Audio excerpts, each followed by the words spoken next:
जय हिंद बच्चों, कैसे हो? उम्मीद करते हैं आप लोग अच्छे होंगे।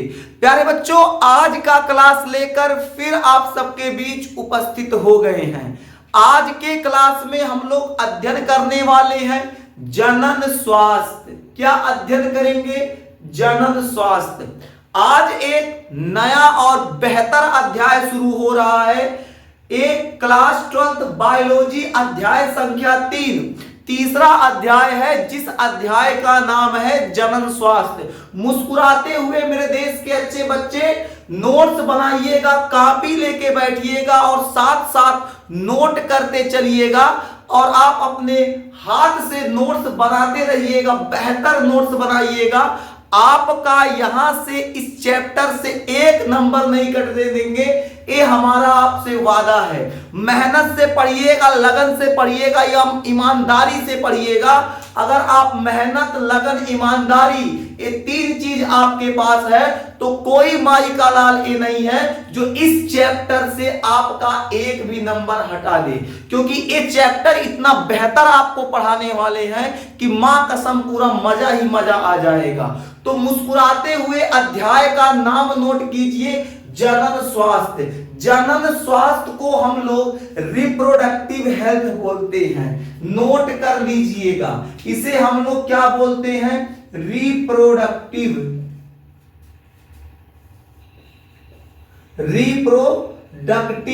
हेल्थ।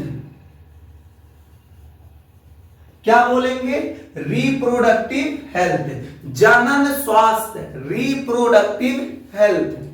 अब बात करें अगर जनन स्वास्थ्य क्या होता है, जनन स्वास्थ्य का शाब्दिक अर्थ क्या होता है, जनन स्वास्थ्य का मतलब क्या होता है।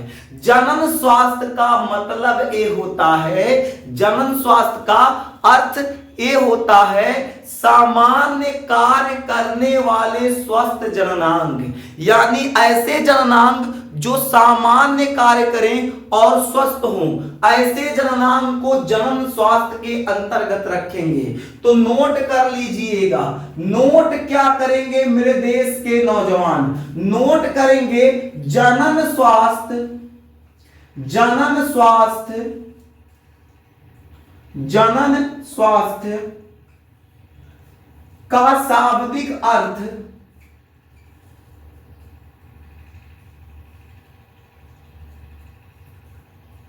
जनन स्वास्थ्य का शाब्दिक अर्थ क्या होता है जी? सामान्य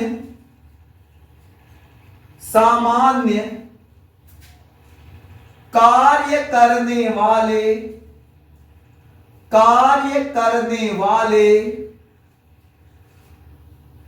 स्वास्थ्य जननांग, स्वस्थ जननांग लिखेंगे, स्वस्थ जननांग। तो जनन स्वास्थ्य का शाब्दिक अर्थ क्या हो जाएगा? जनन स्वास्थ्य का शाब्दिक अर्थ हो जाएगा सामान्य कार्य करने वाले स्वास्थ्य जननांग, सामान्य कार्य करने वाले स्वास्थ्य जननांग। जनन स्वास्थ्य का हम लोग अभी परिचय देख रहे हैं, इंट्रोडक्शन, परिचय बाबू, परिचय। क्या देख रहे हैं? इंट्रोडक्शन। क्या देख रहे हैं? इंट्रोडक्शन, परिचय देख रहे हैं। तो जनन स्वास्थ्य जो होता है, जनन स्वास्थ्य का शाब्दिक अर्थ क्या होगा? जनन स्वास्थ्य का शाब्दिक अर्थ होगा मेरे देश के अच्छे बच्चे सामान्य कार्य करने वाले स्वास्थ्य जननांग, सामान्य कार्य करने वाले स्वास्थ्य जननांग। एक बात बताइएगा, मुस्कुराते हुए एक बात अगर पूछें तो देखते हैं कितना विद्यार्थी बता लेंगे। एक बात यह है कि हम आपसे अगर पूछें स्वस्थ समाज क्या है, अगर हम आपसे पूछें मेरे देश के नौजवान स्वस्थ समाज क्या है, स्वस्थ समाज क्या है, तो आपका जवाब क्या होगा? आप कहेंगे सर हम अगर यहां से बोल भी दें तो क्या आपको सुनाई देगा? हम कहेंगे बिल्कुल नौजवान, बिल्कुल सुनाई देगा, क्योंकि गुरु शिष्य का रिश्ता बेटा सबसे बेस्ट कहलाता है। गुरु शिष्य का रिश्ता बेटा सबसे बेस्ट कहलाता है। आप नाम वहां पर लेते हो, आवाज यहां तक आता है। यानी अगर हम आपसे पूछ ले स्वस्थ जननांग क्या है, स्वस्थ जननांग क्या है, तो आप क्या बताएंगे? अब आप क्या बताएंगे मन में सोचिए, हम यहां लिखते हैं। तो स्वस्थ जननांग क्या होता है, या स्वस्थ समाज, माफ कीजिएगा, स्वस्थ समाज क्या होता है? तो स्वस्थ समाज क्या हो जाएगा? जिस समाज के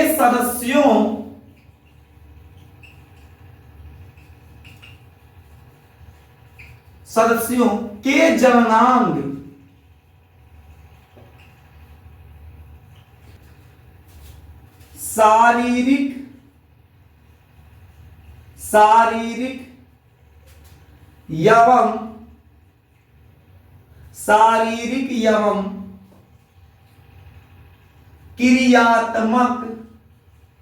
शारीरिक एवं क्रियात्मक रूप से, जिस समाज के सदस्यों के जननांग शारीरिक एवं क्रियात्मक रूप से सामान्य होते हैं,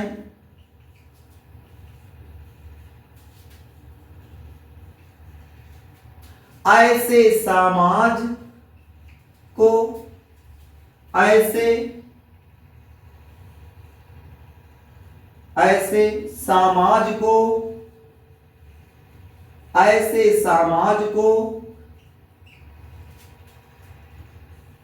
जननात्मक रूप से, ऐसे समाज को जननात्मक रूप से स्वस्थ समाज कहते हैं। क्या कहते हैं मेरे देश के नौजवान? स्वस्थ समाज कहते हैं। यानी स्वस्थ समाज क्या होता है? जिस समाज के सदस्यों के जननांग शारीरिक एवं क्रियात्मक रूप से सामान्य होते हैं, ऐसे समाज को जननात्मक रूप से क्या कहते हैं? स्वस्थ समाज कहते हैं। मतलब समाज में रहने वाले ऐसे सदस्य, समाज में रहने वाले ऐसे लोग जिनका जननांग जो है स्वस्थ है, जो शारीरिक और क्रियात्मक रूप से स्वस्थ हैं, ऐसे समाज को स्वस्थ समाज कहेंगे। अब ससुर बीमार है, उसमें कौनो न कौनो विकार पकड़ा हुआ है, HIV धरे हुए, एड्स पकड़ा हुआ है, कह सकते हैं सिफिलिस हुआ है, कोई और बीमारी हुआ है, तो बाबू स्वस्थ समाज के अंतर्गत नहीं आएगा। स्वस्थ समाज में वो प्राणी आएगा, समाज का वो सदस्य आएगा जो शारीरिक और क्रियात्मक रूप से स्वस्थ हो, जो शारीरिक और क्रियात्मक रूप से क्या हो? स्वस्थ हो। ऐसे लोग स्वस्थ समाज का निर्माण करते हैं। समझ में आ गया?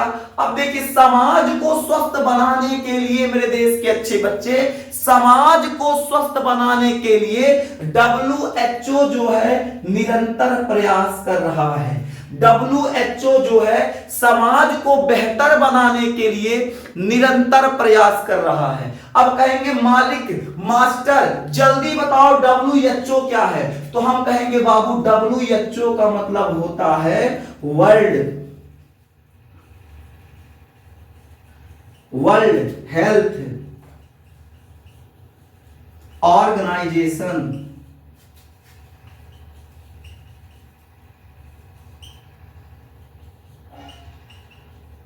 क्या हो जाएगा? World health organisation. कहेंगे तो सर इंग्लिश है, थोड़ा हिंदियों बता दीजिए, हिंदी में WHO को क्या कहते हैं? तो हम कहेंगे बाबू हिंदी में WHO को कहते हैं विश्व स्वास्थ्य संगठन। विश्व स्वास्थ्य संगठन। यानी अगर हम कहें विश्व स्वास्थ्य संगठन WHO, वर्ल्ड हेल्थ ऑर्गेनाइजेशन, तो कहिएगा यस यस यस, एकदम समझ में आ रहा है, बात यक्के है। चाहे WHO कहा जाए, वर्ल्ड हेल्थ ऑर्गेनाइजेशन कहा जाए, विश्व स्वास्थ्य संगठन कहा जाए, बात एक ही है। अब विश्व स्वास्थ्य संगठन बहुत लंबा पड़ जाता है, इसलिए उसको शॉर्ट में WHO कहते हैं। तो WHO जो है लगातार समाज को स्वस्थ बनाने के लिए निरंतर प्रयास कर रहा है। एक कुछ कार्यक्रम भी चला के रखा है। WHO के अंतर्गत विश्व में कुछ कार्यक्रम भी चलते हैं, जैसे 7 अप्रैल को, कब? 7 अप्रैल को, 7 अप्रैल को विश्व स्वास्थ्य दिवस मनाया जाता है। 7 अप्रैल को विश्व स्वास्थ्य दिवस, विश्व स्वास्थ्य दिवस के रूप में मनाया जाता है। अगर आपसे प्रश्न पूछा जाए, मेरे देश के नौजवान इतना बस बता दीजिए, बस इतना बताइए, विश्व स्वास्थ्य दिवस कब मनाया जाता है, तो सिनेमा ठोक के बताइएगा। 7 अप्रैल को विश्व स्वास्थ्य दिवस मनाया जाता है। 7 अप्रैल को क्या मनाया जाता है? विश्व स्वास्थ्य दिवस मनाया जाता है। विश्व स्वास्थ्य दिवस को हम लोग, मेरे देश के नौजवान, विश्व स्वास्थ्य दिवस को हम लोग क्या कहते हैं? इसे कहते हैं वर्ल्ड हेल्थ डे। क्या कहते हैं? World health day, world health day. ठीक है, तो विश्व स्वास्थ्य दिवस, वर्ल्ड हेल्थ डे कहते हैं। तो आपको याद रहेगा विश्व स्वास्थ्य दिवस कब मनाया जाता है? 7 अप्रैल को। इतना ही नहीं, इसके अंतर्गत एक और कार्यक्रम चलता है जो 11 जुलाई को चलता है। कब चलता है मेरे देश के नौजवान? 11 जुलाई को। अब जब जैसा हम 11 जुलाई नाम लिए, कुछ बच्चों को तो एकदम कूदने लगे, अरे हम तो जानते हैं क्या हो रहा है। 11 जुलाई को क्या होता है? 11 जुलाई को मनाया जाता है विश्व जनसंख्या दिवस। विश्व जनसंख्या दिवस, विश्व जनसंख्या दिवस। इसमें इस कार्यक्रम के अंतर्गत क्या लोगों को जागरूक किया जाता है कि भाई साहब थोड़ा कम लड़का पैदा करो, हिसाब से पैदा करो, 2-1 लड़का पैदा करो। ये नहीं कि हम दो हमारे 10, हम दो हमारे 18, भाई साहब बड़ा समस्या हो जाएगा। इसलिए क्या है, WHO लोगों को जागरूक करता है कि भाई साहब पॉपुलेशन बढ़ रहा है, जनसंख्या बढ़ रहा है, लगातार जन्म दर बढ़ रहा है, मृत्यु दर लगातार क्या हो रहा है? घट रहा है। मृत्यु दर कम है, रेशियो जन्म दर और मृत्यु दर का काफी अंतर हो गया है। जन्म दर धड़ाधड़ बढ़ रहा है। हम दो हमारे 10, हम दो हमारे 8, अरे भाई साहब। तो WHO कहता है कि लोगों को जागरूक किया जाए। जो लोग अशिक्षित हैं, जो पढ़े लिखे नहीं हैं, उनको जागरूक किया जाए, बताया जाए कि भाई जनसंख्या पर नियंत्रण रखो। उसके लिए एक प्रोग्राम चलाया जाता है 11 जुलाई को, जिसे विश्व जनसंख्या दिवस या इसे कहते हैं वर्ल्ड पॉपुलेशन डे।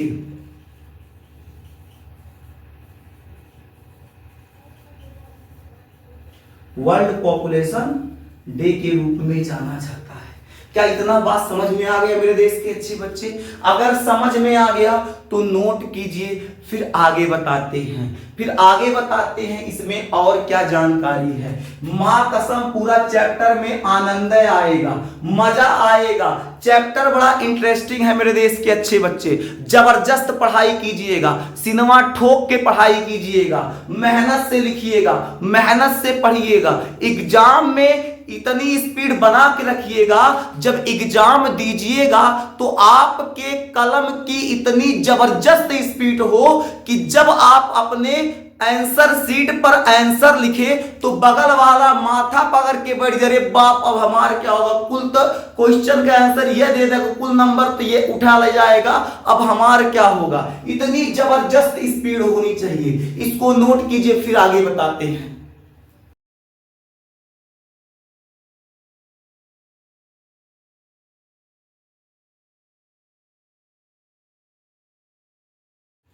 अब हम लोग आगे समझते हैं। अब हम लोग क्या करते हैं, अब हम लोग आगे समझते हैं। ये जो कार्यक्रम WHO चला रहा था, इन कार्यक्रमों को भारत में अलग नाम से जाना जाता है। जो कार्यक्रम WHO चला रहा है, उन कार्यक्रमों को भारत में अलग नाम से जाना जाता है। भारत में इन कार्यक्रमों को, जो भारत हमारा प्यारा देश है, सबसे अच्छा प्यारा देश हमारा भारत है, भारत में इन कार्यक्रमों को परिवार नियोजन के नाम से जाना जाता है।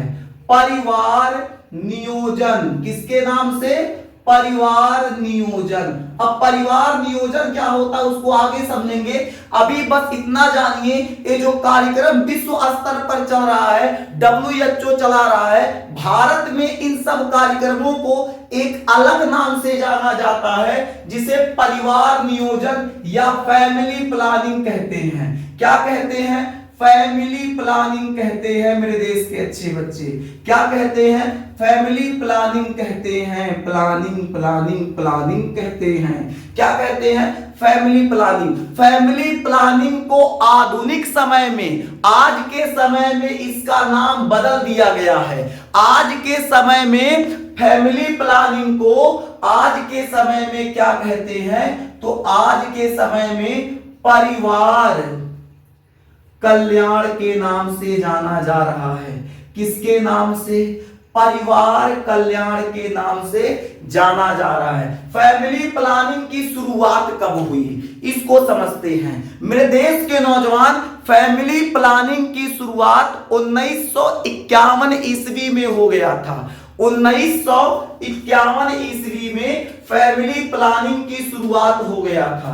तो फैमिली प्लानिंग जो है, परिवार नियोजन जो है, इसकी शुरुआत कब हुई थी? 1951 ईस्वी में इसका शुरुआत हो गया था। बाद में क्या हुआ? भारत में क्या हुआ? बहुत जागरूकता बढ़ी। भारत में परिवार नियोजन को लगातार लोगों को समझाया गया, लगातार बताया गया, गांव-गांव इसके कार्यक्रम चलाए गए, जन स्वास्थ्य से संबंधित लोगों को जागरूक किया गया। बाद में जनन स्वास्थ्य संबंधित एक व्यापक कार्यक्रम चलाया गया। बाद में जनन स्वास्थ्य संबंधित एक व्यापक कार्यक्रम चलाया गया। जनन स्वास्थ्य संबंधित बाद में बाबू क्या हुआ? तो बाद में जनन स्वास्थ्य, बाद में जनन स्वास्थ्य संबंधित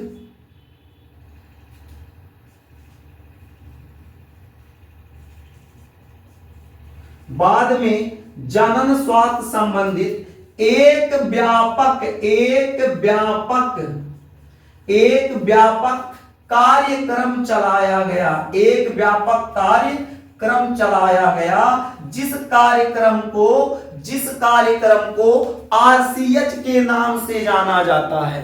बाद में क्या हुआ? एक कार्यक्रम चलाया गया जिसे हम लोग RCH के नाम से जाना जाता है। ये जो RCH कार्यक्रम है बाबू, एक कब चलाया गया था? 1997 ईस्वी में। 1997 ईस्वी में RCH कार्यक्रम चलाया गया था। 1951 ईस्वी में परिवार नियोजन चला था। बाद में एक व्यापक कार्यक्रम चलाया गया जिसे RCH के नाम से जाना जाता है। RCH कार्यक्रम कब चलाया गया? तो मेरे देश के नौजवान, RCH कार्यक्रम 1997 ईस्वी में चलाया गया था। अब कहेंगे सर गुरुजी ये बताइए RCH क्या है? हम जानते हैं, जैसे हम कोई शब्द लिखेंगे, कुछ लिखेंगे, तुरंत मन में आएगा रे मास्टर ये क्या है, RCH क्या है? तो हम आपके जानकारी के लिए बता दें, RCH को कहते हैं reproductive and child health care programme. क्या कहते हैं? Reproductive and child health care programme. RCH को क्या कहेंगे? Reproductive and child health care programme. क्या कहेंगे? Reproductive and child health care programme. कहेंगे ठीक सर, बड़ा मजा आ रहा है, सर ये बता दीजिए हिंदिया में क्या कहते हैं? हिंदी माध्यम वालों के पास सबसे बड़ी समस्या, इंग्लिश के साथ हिंदी फ्री, हिंदी के साथ इंग्लिश फ्री। कहेंगे सर अच्छा ये बताइए इसका हिंदी क्या होगा? आरसीएच का हिंदी। तो हम कहेंगे बाबू यहीं से निकाल लेते हैं। हिंदी क्या हो जाएगा? रिप्रोडक्टिव मतलब हो जाएगा जनन। क्या हो जाएगा? जनन, यमम, शिशु, जनन, यमम, शिशु, स्वास्थ्य, स्वास्थ्य, सेवा कार्यक्रम, सेवा कार्यक्रम, सेवा कार्यक्रम। तो क्या हो जाएगा? जनन एवं शिशु स्वास्थ्य सेवा कार्यक्रम। तो आपसे अब हम पूछ लें कि मेरे देश के नौजवान ये बताओ जनन एवं शिशु सेवा कार्यक्रम कब चलाया गया? तो कहेंगे रे सर अभी न बताए थे, अभी बताए थे आप 1997 में जनन एवं शिशु सेवा कार्यक्रम आरसीएच चलाया गया था। हम कहेंगे वाह नौजवान एकदम बहुत मेहनत से पढ़ रहे हो। आप कहेंगे और क्या सर एकदम मेहनत से आप पढ़ा रहे हैं? तो हम मेहनत से पढ़ेंगे। बताइए जितना मेहनत से हम पढ़ा रहे हैं बालक, जितना मेहनत से पढ़ा रहे हैं, आपके मम्मी की कसम है उतना मेहनत से पढ़िएगा। एग्जाम में बेहतर नंबर लाना है, एग्जाम में कुछ बेहतर करना है, और बेहतर करना है तो बेहतर पढ़ना भी पड़ेगा, मेहनत से पढ़ना पड़ेगा, लगातार पढ़ना पड़ेगा, रुकना कम, थकना कम, पढ़ना ज्यादा है। समझ में आया क्या? क्या इतनी बातें समझ में आ गई? बोलो नौजवान, क्या इतनी बातें समझ में आ गई? तो अभी क्या बताएं? अभी बताएं जो विश्व में कार्यक्रम चल रहा था उसे भारत में परिवार नियोजन के नाम से जाना जाता है, जिसे फैमिली प्लानिंग कहते हैं, जिसकी शुरुआत 1951 ईस्वी में हुआ था। आधुनिक समय में इसे परिवार कल्याण के अंतर्गत रखा गया है। बाद में भारत जो बाद में है जनन स्वास्थ्य संबंधी एक व्यापक कार्यक्रम चलाया जिसे आरसीएच कहा गया। आरसीएच मतलब तो जनन एवं शिशु स्वास्थ्य सेवा कार्यक्रम, जनन एवं शिशु स्वास्थ्य सेवा कार्यक्रम। क्या इतना बात समझ में आ गया मेरे देश के अच्छे बच्चे? अगर आ गया हो तो नोट कीजिए। आज के लिए बस इतना ही, फिर मिलेंगे आपसे अगले क्लास में। अब क्लास लगातार बिना रुके बिना थके लगातार लगता रहेगा, और मेहनत से आप भी बिना रुके बिना थके लगातार पढ़ाई करते रहिएगा, मेहनत से पढ़िएगा, लगातार पढ़िएगा, ताकि आपका एग्जाम में नंबर बेहतर आए। एग्जाम में बेहतर लाना चाहते हैं तो पुनः कहते हैं बाबू मेहनत से पढ़िएगा, नोट्स बनाइएगा, रिवीजन कीजिएगा, हर टॉपिक को पढ़िएगा, हर सब्जेक्ट को पढ़िएगा। समझ में आ रहा है? अगर आ गया तो नोट कीजिए। फिर मिलेंगे आपसे अगले क्लास में, तब तक के लिए जय हिंद।